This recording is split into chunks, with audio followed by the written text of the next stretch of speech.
All right, comic book people, it is time for another haul. It feels good to be back. Okay, I got a lot of cool books for you today. I have so many books that I bought in the last couple of months that I think I'm going to break this up into multiple videos. So this is going to be the first one because I have a lot of stuff and it would probably make one really long video that nobody will watch to the end. So let's start it off. Okay, this is Amazing Spider-Man number 300, first full appearance of Venom. I sent this off for the recent Todd McFarlane CGC signing. It was kind of a last minute decision because I almost didn't make the deadline to mail it in. I was on the fence about it. It was very expensive to get him to sign this book. So I was like, all right, let me think it over. So I waited until the final Saturday right before the deadline to send it from the post office to CGC in Florida, I guess, and I got it signed. So this is a newsstand copy. It came back at 9.4. Here is his signature. I didn't get the full Todd McFarlane. I got what they refer to as the shorter version, also known as the tea bag. So whatever. That's cool by me. I just wanted to get it signed. It was the only book I sent to him to get signed because it's, probably the most prestigious book I have for him to sign. So I thought that was a good one to send. And I couldn't do anything else for this book. I was like, well, what else can I do? I got it pressed. I got it signed. I got it slabbed. I got it everything. So now I don't have to worry about it, getting messed up in a long box, in a Mylar bag. So 9.4, not too shabby. Still kind of a valuable book. That's kicking things off. All right, let's move right along. Okay, next book I have that I got is this one. This is G.I. Joe #1 from 1982. This is also a newsstand copy. You can see down there. And I got this. I got this for $125 because the guy had it in his store for $150, as you can see there. And there's nothing wrong with it. He let me take it out of the sleeve there, and nothing was wrong with it. The staples were good. No spine ticks. No rips. No nothing. And he had it for $150, and I said, hey, would you take $125? And he said, yeah. So because I bought a whole bunch of other stuff from him that day, so that's not a bad book to have. That's my second copy, and both copies I believe are newsstands. I'm going to work on getting a direct edition at some point, but not too shabby for $125. Not bad. Okay, key book there. So, okay. The next book would be, okay, this is my facsimile copy to Fantastic Four #1. You say, why would I show that? What's the big deal with that? This is a facsimile, which is a fancy reprint. As you can see here for $3.99. It is not anywhere close to being the original one from the early 60s. But the reason I'm showing you that is because they did recently an homage to that cover, and it's absolutely probably my favorite cover, variant cover, homage cover for this whole year. And it's this. Looks very similar. It's Fantastic Four. Actually, this is an Amazing Spider-Man book. It says Fantastic Four, but it's Amazing Spider-Man 19, I think it is. So it's got like Minnie Mouse and Goofy and Mickey and Donald as a thing, and it's made to look very much similar to that one. And this is my favorite book of the year. Now, this book is very common. You can get it probably for like, $4 or $5, something like that. But the more collectible cover that I really, really love would be this one, which is a 1 in 100 variant. As you can see here, it's the same thing, but it's a 1 in 100. It's very expensive. Hard to get that. In their infinite wisdom, they decided to put a Fantastic Four homage book on an Amazing Spider-Man book, but that's what they did from a classic cover from the 1960s. To me, this is an instant classic. I love this because I'm a Disney fan. I go to Disney World about 2 or 3 times a year. I absolutely love that they crossed over this because what they're doing is this is a 100th anniversary of the Disney company, and you can see right here it says 100. So not 100 years of Walt Disney himself, but 100 years of the Walt Disney Company that he founded, of course. It has his name on it to this day. And yeah, this is tremendous. Then they're coming out with, I think, 12 different ones, one for each month. I have the first one. This is actually the second one, but I have the first one, and this is tremendous. To me, this is an instant classic. This is my favorite variant cover for this year so far. I love this so much. This is just tremendous, and I was so happy to get it. One of these days I'm going to get, if not this copy, then a copy in a 9.8, because I love it that much, and it is just awesome. Fantastic stuff. All right, moving right along. Oh, so there's a little side-by-side for you. There's the facsimile and the homage. So take them all down. There we go. Moving right along. Oh, also from the 60s is this. This is Agent of S.H.I.E.L.D., Jim Steranko, Agent of S.H.I.E.L.D. number 4. This is my favorite Jim Steranko book. I recently got this at, where did I get this? I think at a flea market I got this, actually. It's turning a little yellow, you know, a little off-white there, whatever, but I don't really care. I'm not that like bougie about it, but it's really cool. I love all the stuff he's got going on there, and one of the things I like is I like this guy. What's up with him? But I haven't broken this open to read it yet, but because I'm afraid to handle it. But just bringing it closer. Look at that guy with the old guy in the lower left corner there. So yeah, pretty cool. Jim Steranko, Agents of S.H.I.E.L.D., number 4, 1968, I believe. Good book there. Love it. Okay, moving right along. Okay. Oh, this is a cool book. Now, okay, there's a little bit of story time with this, but here we go. This is Wonder Woman number 31 from the New 52 era. This is at a time when her comic books from the New 52 era weren't selling that well, because the storyline was kind of all over the place, kind of whack. But some of the covers, though, were absolutely insane, because this is the Batman 66 month. They had like different months that they were doing certain things for. Like they did a Mad magazine, they did a steampunk month, they did Batman 66, they did a Joker one for his anniversary. So down the bottom there, you could see, hope you can see it good, in the corner here, it says Batman 66. So this is the first cover that I ever got. It's still in its original bag. I got it for $15 at Midtown Comics when it first came out in, I want to say, 2013. And I haven't seen anybody show it. I haven't seen any for sale in person. It's a really cool book, because if you look, it's like Batman 66. It's made to look like the whole British invasion, rock and roll, like, you know, when the Beatles and the Rolling Stones and all that. So were happening. So if you look, there's a... her lasso, her golden lasso, is going from all around, and it's going up into the guitar and going into the guitar, plugging into it and causing it to explode.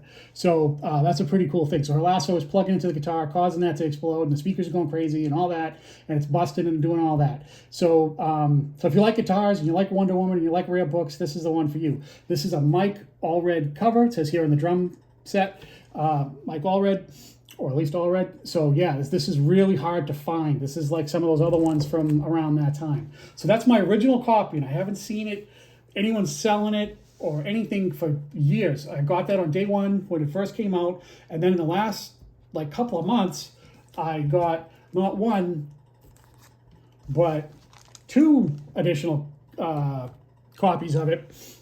Pretty cool. So these ones are both better than the first one I have, amazingly. So yeah, so you can see her gold lasso going all through here, going up through her hands and her legs, and then going up into the guitar, causing it to break and explode and just shatter. So this is a 1 in 25 variant, very tough to find, very expensive if you can find it, because a lot of shops were not ordering 25 copies to unlock this copy, because I think that the regular basic A cover wasn't that spectacular, and like I say, Wonder Woman was just not selling that great at the time. This book is super tough to find, super expensive. It's kind of odd that I've not seen it for a long time. Then I saw 2 additional copies in a short amount of time. It must be some kind of sign or something. So I said, you know what, let me pick them up.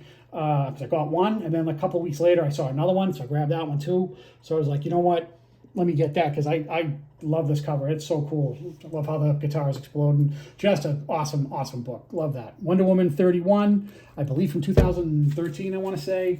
1 in 25 ratio variant. Tough variant to find if you are into variants, which I am, as you can tell. Okay, another cool book would be this one. This is Star Wars #1 from Dark Horse. This was a relaunch that Dark Horse did right before they lost the Star Wars license to Marvel Comics. So I believe this is also 2013. I think, I'm not sure, but I know Marvel, I think, took over in 2015 when they reacquired the title they hadn't had since Star Wars first came out. So this is an Alex Ross cover. This thing is badass. If you really look at this, right? At first, it doesn't look like much, but you got to look.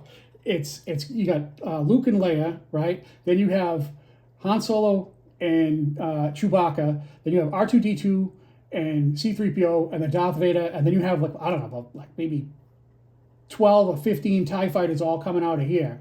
And there's a lot of junk on this cover. So this is the first print, and Dark Horse went to the well a couple of times with this. So if ever they wanted to cash in, it would be this book. So that's Alex Ross, Star Wars #1 from Dark Horse. And then this is actually the third print, a little different because it's got the less junk on it. And then the Star Wars is written in blue instead of white. And then the second print is this one, which is a virgin cover. So if ever a comic book demanded to have a virgin cover, this would be it. Check this out. So you can see, like I say, all the TIE fighters and all that. So we got Luke, Leia, Solo, Chewbacca, R2 and 3PO, and Darth Vader, and a shit ton of TIE fighters coming out. Just a whole bunch of stuff going on. It's the more you look at it, the more beautiful it is. I love this book. So yeah, when I was at the comic shop, I was just like, well,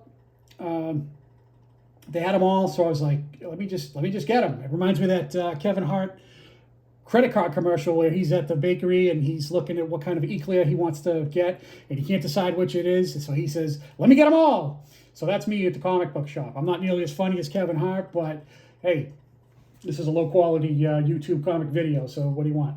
But so yeah, just like Kevin Hart says, let me get them all. That's me at the comic store. So awesome, love that. Alex Ross, goodness, so cool. Oh, okay, this is a cool book. This is a magazine, actually. This is from 1973, I want to say, and I believe this is a cameo of Lilith, which is supposed to be Dracula's daughter, and it appears in a different book, which I don't have that one, but I do have this because I was working on my Vampire Tales series, because a friend of mine gave me a whole bunch of these, and this is one that I did not have. So I was like, okay, so I found this one, really nice. It's pretty cool. So first cameo appearance, I believe, of Lilith. Early Morbius appearance, as you can see here. And then this guy running off. Look at that guy. Doesn't he look like Al Pacino? Look at him. He's running off there. He looks like Al Pacino there. So like pretty cool. So Vampire Tales it says April 74. My bad. Sorry about that. Yeah, 74, 73, 74. Somewhere around there. Good stuff. Okay. And then, this is a cool book. Another magazine. This is Amazing World of DC Comics, number 15, Spotlight on Wonder Woman. It's made to look like Linda Carter. It's when the TV show was coming on. I believe this is from 1978, I want to say. Now, this book is tough to get because it's a larger size. It's bigger than a regular comic book, and it always has like a whole ton of like ticks and everything. And just love this beautiful Linda Carter. And on the interior of this book, it pretty much talks about Wonder Woman's entire history, including the TV show up to this point in the late 70s. So pretty cool. So it gives you like her origin story and key comic books and landmark events and issues and stuff in the lore of Wonder Woman.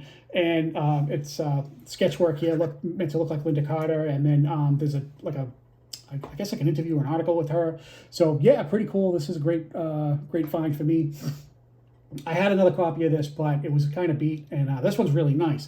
And it's getting very, very expensive because it's comic book related, but it's a bigger size. So Amazing World of DC Comics, number 15. Not easy to get. Okay, moving on. Oh, this is a cool, just a cool book. This is DC versus Vampires. Nathan Zerdy cover, beautiful. Batgirl, just love that. Yeah, she got two nice big guns there, wouldn't you say? Nice. Okay, moving on. Oh, this is cool. This is Star Wars Insider from, let me see, what is this? I think it's from 2013 or 2014. Princess Leia, Slave Leia from Jabba the Hutt's palace from Return of the Jedi. There is, I believe there's another version of this that subscribers got. where it doesn't have all this stuff. I guess you would call it sort of a virgin cover. It does have the trade dress thing around her head, but all this stuff here it doesn't have. I think it's just kind of plain. So that's one to be on the lookout for if you can find it, but not an easy book to find. Princess Leia in her steel bikini, in demand for obvious reasons, wouldn't you say? So yeah. Oh, okay, this is cool. I saw a whole bunch of homage covers.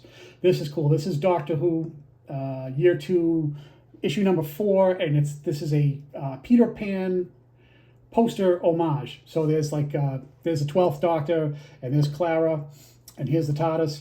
So yeah, on the clock, I guess Big Ben, I suppose, in London. So that's one cool thing. And then another one that I got was another Doctor Who book. Would be this one, which is the homage to Fantastic Four 49, I want to say, which was the first appearance of Galactus. So in this one, you have the 4th Doctor, Tom Baker, and what's her name? Sarah, I believe her name is. Yes, her name is Sarah. And this is one of the Cybermen, meant to look like Galactus. Nice homage. So yeah, pretty cool. Pretty cool corner box too, with Tom Baker Doctor there with the what looks like the white man throat. Look at that. Yeah, see that? Pretty good. So yeah, that's pretty nice. And then there were yeah, also with sticking with the Doctor Who books that I found, that is an album cover homage to the Rolling Stones Hot Rocks album cover, which is one of their early greatest hits packages, and that's made to look like each member of the Stones, and this is Doctor Who, so it's meant to look like that for a greatest hits package. So if you're going to have a Rolling Stones homage, why not have one for the Beatles? This is awesome. Another one similar to that one, where this is one of the Beatles' early greatest hits package albums, and this pose here is supposed to be the 4 Beatles, and what it really is the first 4 Doctors, which is really like the Mount Rushmore of Doctors for me. So the first 4 Doctors from the early 60s, from 1963 to 1981. So yeah, almost the first full 20 years of Doctor Who goodness. So yeah, that's a cool book, not easy to find. Awesome, love it. So, and then another cool variant is Nubia and the Amazons. That's a nice, beautiful Nubia cover. I love her with the lion. Really nice. Great cover. I'm not even sure who the artist was. I should have done my homework. I'm sorry. I didn't remember who that was. But what really does it for me is the lion at the bottom. That's just freaking awesome. Love that. So that was good. So recently, DC Comics did a whole bunch of facsimiles, as they've been doing every month. And they recently did Nubia's first appearance. This is a facsimile. This is not the real one. This is a facsimile reprint copy of Wonder Woman 204 from 1973, I want to say. So as you can tell, it's $3.99. It's not the one from the 1970s. That would be this one. So this is 20 cents. The other one is $3.99. This is the first appearance of Nubia, which is supposed to be the first superpowered black female in DC Comics history. And they've recently been showing her some love with some appearances in Wonder Woman related comic books and in the main title, I guess. So that's her first appearance. And that's the facsimile. So there's those two. And I also have Nubia's second appearance, although she's not on the cover. That will be this. This is a 9.6 white pages Wonder Woman number 205, one issue after the one we just saw. And this is where Wonder Woman is tied to a bomb, and this is New York City. You can see the Statue of Liberty there. So so and it's here it says, "Who is Nubia?" and it talks about all that. So this would be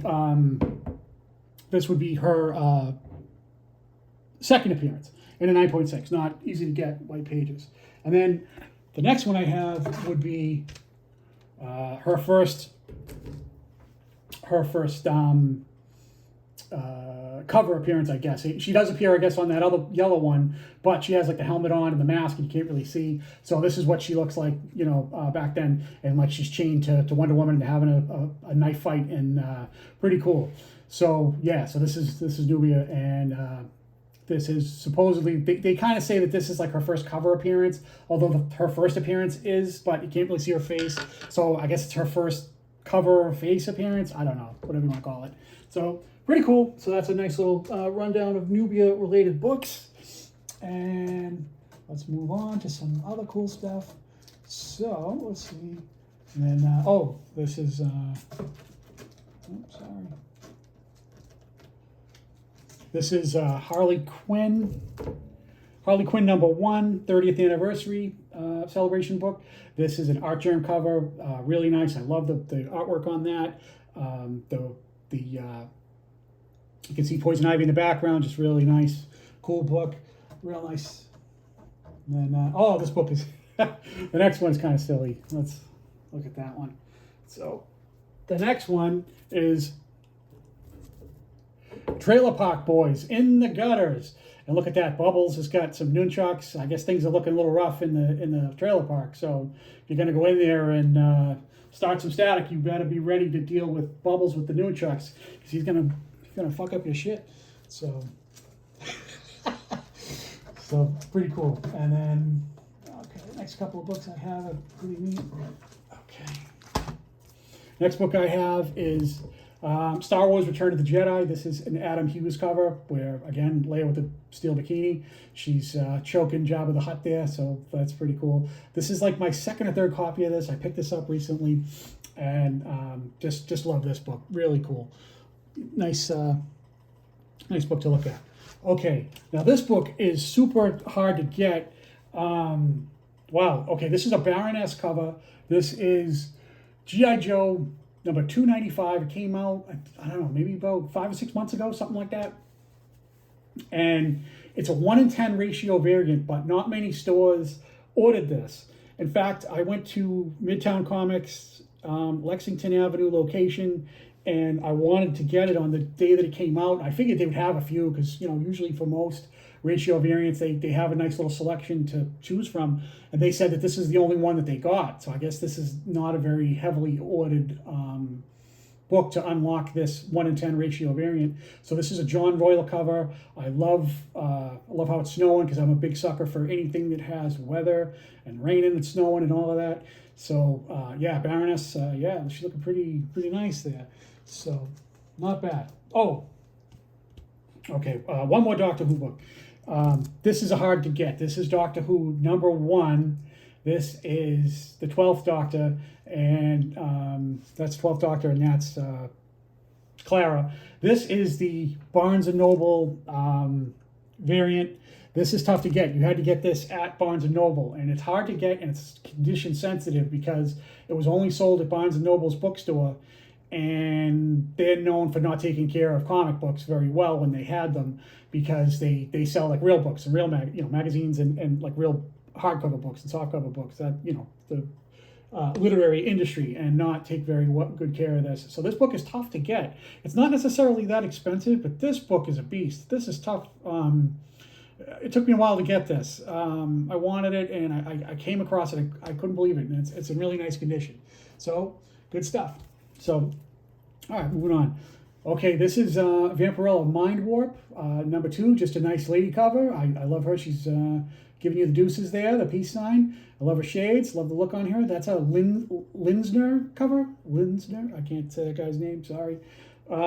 Yeah, so that's a funky, whole thing going on there, like that. Dig it. And then another cool variant that I got, this is Hitomi. I don't know anything about this except for this is a 1-in-25 variant, and it's so cool because it's got the Japanese flag, and then it's got like these like samurai swords, and each ray of the sun coming off the Japanese flag, the land of the rising sun, I guess. And yeah, all of these, if you can see right here, are all like samurai swords, and this is just a badass cover. I don't know anything about this. I didn't read it. I didn't do nothing. I just had to have it because I like things with the old Japanese flag on there, especially from like the World War II era, because I'm a little bit of a history buff. So yeah, so that got that because Japan doesn't use that flag anymore, really. But anyhow, this is like the old-timey flag that they had back in the World War II era and before that. So, okay, and this is a cool Catwoman cover from Souza Micah. She's a new up-and-coming comic book artist. Love that. Just a beautiful cover there. She's done a whole bunch of cool covers for DC. I have some more of them that I'm probably going to show in my next video, I bet. Yeah, she's done some really nice ones, and this is no exception. Beautiful, beautiful book. Souza Micah is the artist's name. And, okay. So, this is Death Rage number 3. Yeah, real nice nurse, I guess, right? It's pretty cool. And, yeah, so she's got her clipboard and her pens and everything. She's ready to go. So this is when you go to see her, and she's got nice big frames there on her glasses. Aren't those cool? And then this is, I guess, what if your consultation and your physical exam goes well, maybe like 10 minutes later, it might look like that. So you never know. So this is a, I believe this is a 1 in 50 for the same book as before. This is a really cool book. Wow. Okay. So, moving on, next one, Age of Ultron, Scotty Young cover. Yeah, it's just got Ultron there, and it's got all the different guys from like the Avengers, all at the bottom of the heap there. It's got Spider-Man and everything, got him by the foot. So pretty cool. And then here's another one. This is a also an Alex Ross cover. This is beautiful. This is Wonder Woman 77 meets the Bionic Woman. So it's supposed to be Linda Carter era Wonder Woman meeting the Bionic Woman. This is an Alex Ross cover. I'm considering having this book signed by Alex Ross because I saw that CGC is having one of those mail-ins autograph signing deals. So I'm thinking about it. I don't know. I got a bunch of other cool Alex Ross books, but I'm going to pick maybe 1 or 2 and send it because this would be kind of an interesting one to have. 'Cause I don't think a lot of people would wind up sending this one. So yeah, pretty cool. I like it. So I'm a sucker for anything Linda Carter or Wonder Woman 77. She's iconic. Okay, this is the Mandalorian number 2. This is the first full appearance of Grogu or Baby Yoda, whatever you prefer to call him. He did appear on a cover that was prior to that, which I also have that. I believe I showed that in a previous video. But this is his first full appearance. And there was a cover for another Star Wars books, which just a cover. That's all it is. It doesn't appear on the inside. Then the book before this, Mandalorian number 1, is Mando's first appearance, but Grogu's cameo, because of course there has to be some kind of BS fuckery with that, you know what I mean, to milk it and everything. So this is supposed to be the A cover, the basic cover for Baby Yoda, Grogu's first full appearance. I guess that can be debated, whatever, and there's tons of like different variants for this. But this is the A cover, and it's a pretty nice A cover because a lot of times, lately, A covers of significant books sometimes don't have, really great covers because they're trying to get you to buy ratios and store exclusives and all that stuff. So, okay, and here's another one. This is John Tyler Christopher. This is Queen Amidala, action figure variant. It's supposed to look like Natalie Portman and looking like an action figure. Really cool. Dig that. So, not bad at all. So, here's another Homage cover. That's, what is that? That is the Vampirella number 2, year 1. I guess that is a Flashdance homage, because I never saw Flashdance, to be honest with you, but it is iconic, nostalgia from I guess the 80s. So yeah, and then more homage covers. This is gonna be my homage haul. Yeah, this is a Ultron Avengers homage to the X-Men. So that's a pretty cool book. So. Don't see that very often. I don't think it's particularly valuable, but hey, still pretty cool. Okay. And then this next one, this is an Adam Hughes Catwoman with Zatanna on it. I like how she's like on the poster and Catwoman is like looking at her. So that's just, that's really cool. I like that one. Because I mean, there's the other ones that are more famous. I guess the one with the what is it, number 51, I believe, or 50, whichever it is, where she's, it looks like she's in jail. So, yeah, so cool stuff. So, okay, and then this is Amazing Spider-Man #1, I guess from, what is this, like the 3rd volume, 4th volume, something like that. This is the first cameo appearance of Cindy Moon, who later becomes Silk. This is the basic A cover. There's a ton of variants. I have a crap ton of those too. Just a cool book. I thought I would pick that up because I have a bunch of them, but I was just like, you know what, doesn't hurt to get one more. So, and then here's another one. This is Batman #3, Court of Owls, first cameo, I believe it is. Yeah, because I think the first full Court of Owls, I believe, is Batman #6, which is just a few issues later from the New 52. But this is a pretty dope cover there. Pretty cool with Batman throwing fists, and he's got his knife there and everything. So that's cool. Bloody cover there. Nice. So, and then the next one I have, one of them is the cameo, and one of them is the full first appearance. And I don't know which one is which. I think, okay, let me see here. Okay, this is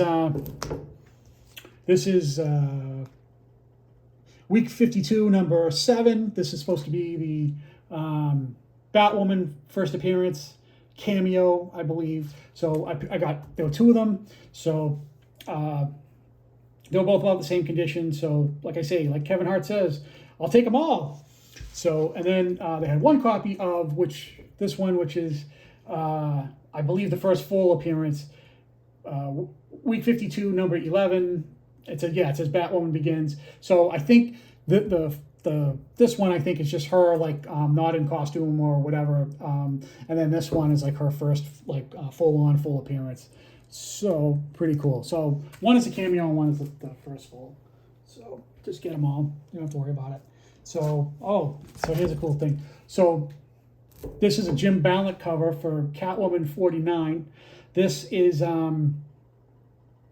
this was recent. DC Comics did a month of variant covers, I guess, across their whole line, pretty much, of books that were supposed to look like they're from the 1990s. So like it's got like the funky colors and the trade dress of how it looked like for Catwoman in the 1990s. So another one I got was this Wonder Woman. This is Jen Bartel. I love this.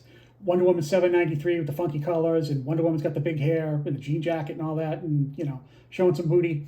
So who doesn't like that? So that is just a real cool variants for that. So those are DC Comics 1990s month. Okay. Oh, this is badass. I love this. This is Silver Surfer, Ghostlight, Planet of the Apes variant. So down here you can see the planet, like the apes on the planet, and then here comes the Silver Surfer, and here comes Galactus getting ready to consume the planet. And like you can tell, like the worried look on their faces. They're like, oh shit, like what's gonna happen now? So yeah, oh man, I love this book. This thing is so cool. Anything with Planet of the Apes and Galactus and Silver Surfer, holy crap. Because yeah, they did they're doing a thing there. You can see there it says Planet of the Apes variant up in the corner there. So yeah, this is just a badass variant. Love it. So Silver Surfer, Ghostlight #1, Planet of the Apes variant. So, here we go. Another cool variant. Yeah, this is another one. It was Joker's 75th anniversary. This is Wonder Woman 41. This is from about 10 years ago. And they were celebrating the Joker's 75th anniversary. And you can see he's dancing there with Wonder Woman. He's got a bomb behind her back and, up to his shenanigans. And you can see that the fuse is lit. And we're going to have some problems in probably about 30 seconds. So that's a cool book, too. You don't see that very often. I believe it's a 1 in 25 ratio variant. You know me, I'm big on those. So, oh, man. Okay, so I love this book, man. This is a photo variant. I think it's like a 1 in 10 of Yoda #1 that came out recently. But it's a real picture from The Empire Strikes Back, Yoda's first movie. It's not like any CGI stuff from the prequels or any kind of stuff that, I don't know, from anything after that. So yeah, so this is like, the Frank Oz goodness when he did the voice, and Yoda was a puppet, and he was about 18 inches tall, 2 feet tall, something like that. So yeah, I love this, and it reminds me of like the action figure that came out in 1980. Boy, that thing, what nostalgia for me. So love Yoda. Love this book. I'm considering getting a slab of this. I don't know if this is 9.8 worthy, but I'm considering getting one just because I love it, you know. So collect what you love, get what you want, you know what I mean. So they don't all have to be super fancy, expensive books, but sometimes they are, you know. So yeah. Oh, so here's another Wonder Woman. This is Wonder Woman 77 special. Again, it's supposed to look like Linda Carter. I can't get enough of her. Love that. So I have the 1 in 25 that I think I showed in my last video. If you haven't seen it, was my top 50 comics, and they were all 9.8 slabs. And I have the 1 in 25 ratio variant to this in a 9.8, but I don't have this. This is just the regular basic A cover, but absolutely beautiful. Love it. So you know, can't beat that. So good stuff. So winding down, the next one is Amazing Fantasy 1000. This is supposed to be an homage to that Steranko. Is it Steranko? I think it is. Steranko Hulk cover. So this is Amazing Fantasy 1000, New York Comic Con, Tyler Kirkham variant. Just great stuff. Love that. This Virgin cover, I think, is a little more expensive than the other one, because I think it has like all the trade dress and all the writing. I think it's down here actually, because they preserve this and leave it alone. But it's all down here, and it's kind of busy looking, too much going on. But whatever, you know, I like that one. I saw it at Midtown Comics, I grabbed it. And then this is Amazing Spider-Man 700. This is supposed to be the death of Peter Parker. Death. Superior Spider takes over, and then this is supposed to be like a photo mosaic where there's a whole bunch of like stuff going on. This where it makes up like Spider-Man's his eyeball like on the mask, and then it's all a whole bunch of stuff going on, all different colors and all different Spider-Man scenes. So yeah, just a really cool book. I got a few of these, but I was able to pick up one more recently, so I thought I would get it and show it off. So, okay, winding down. This is The Force Awakens #1, 1 in 200 ratio variant, black and white sketch. First appearance of Finn, first appearance of Kylo Ren, first appearance of Rey, and I think the first appearance of Captain Phasma. And yeah, so that's pretty cool. Dig that. So yeah, 1 in 200, not easy to get. They had it kind of cheap, and so I grabbed it. So, not bad. Okay, winding down, people. Winding down. So, okay, these are my final 2 books. This is Spider-Verse, Edge of Spider-Verse #2, first appearance of Gwen Stacy. This is the Comic Bug store exclusive, which I think Comic Bug is a comic book shop that exists in California, I believe. And they did a store variant for their shop, and it was a 2-book set. So this is the colorized version, which I think they made 3,000 copies, and then there's one that's even more tough to get, which would be this one, which is like they refer to it as like a sketch variant. That I believe there's only 1,000 of the sketch one that's supposed to look like it's black and white. So those are not easy to get. They're going up in price because all things Gwen Stacy, Spider-Gwen have gone up. So this is actually considered to be a store exclusive variant, but it is her first appearance. It's not a facsimile or anything like that. It came out the year that the original first appearance came out, which I believe is 2014. So it's a store exclusive, and it's considered her first appearance. And both of these books are kind of expensive, and I was able to get them together, and not too bad, not too shabby. So yeah, so that's pretty cool. And I have one of these books, but not both already, one of them. And I'm happy to get these 2 to add to it. So now I have, one of them I have 2 of, and one of them I have 1 of. I'm not sure which it is. But I'm happy to have it, and it's a first appearance of Spider-Gwen. Dig that. So, yeah, really nice, cool book to have. So that's where we're going to end it today, people. Thank you for watching. It's been fun for me. It's good to be back. It's good to make some content on my dormant channel. I thank you for watching, and we look forward to seeing you on the next one. Thanks, guys. Appreciate you. Bye-bye.